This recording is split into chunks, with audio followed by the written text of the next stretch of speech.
السلام عليكم ورحمة الله وبركاته. ازيكم عاملين ايه؟ يا رب تكونوا في خير وفي احسن حال يا اخواتي. حابة النهاردة اشرح لكم خميرة الفايش الصعيدي. طبعا احنا بنخمرها من بالليل بحبوب سمسم او قمح او فول مدشوش. في ناس بتعملها بالعدس، انا لما بعملها بالقمح او بالسمسم. لازم تعدي عليها 24 ساعة. نطحنهم طحنة خفيفة، ونحط معلقتين 3 من الحبوب اللي احنا هنعمل بيها. ولازم يكون اللبن درجة غليان، يعني نطفي النار من هنا، نكب على طول في البرطمان من هنا، وندفيها كويس ونسيبها 24 ساعة. بعد ال 24 ساعة لو طلعت معاكي بالشكل ده ما تعجنيش عليها كده، هي مش خمرانة. تمام كده، هي مش خمرانة كده. مش خمرانة بالمنظر ده. الحبوب لسه ما طلعتش على الوش على الوش من فوق. اللي عندنا عملت طبقة زي الوش كده من فوق، وفي النص المية، ومن تحت الحبوب اللي احنا عاملين بيها.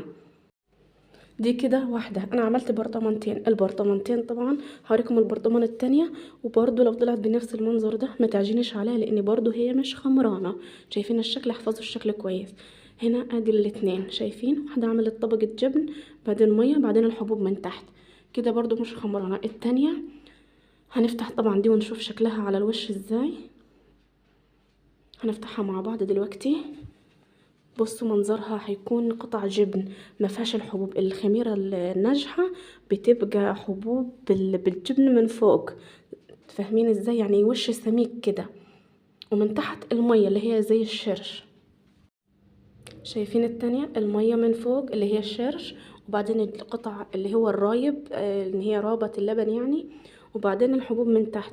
الاتنين دول لو بنفس المنظر ده ارجوك ما تعجنش عليها، لان هي كده بايظه. حرام نخسر، حرام يعني كده الدقيق بتاعنا وكده، لان هي مش هتخمر معاكي بالمنظر ده.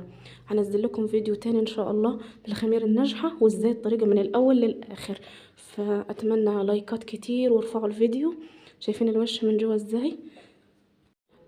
طبعا احنا هنفتح برضو البرطمان التاني مع بعض.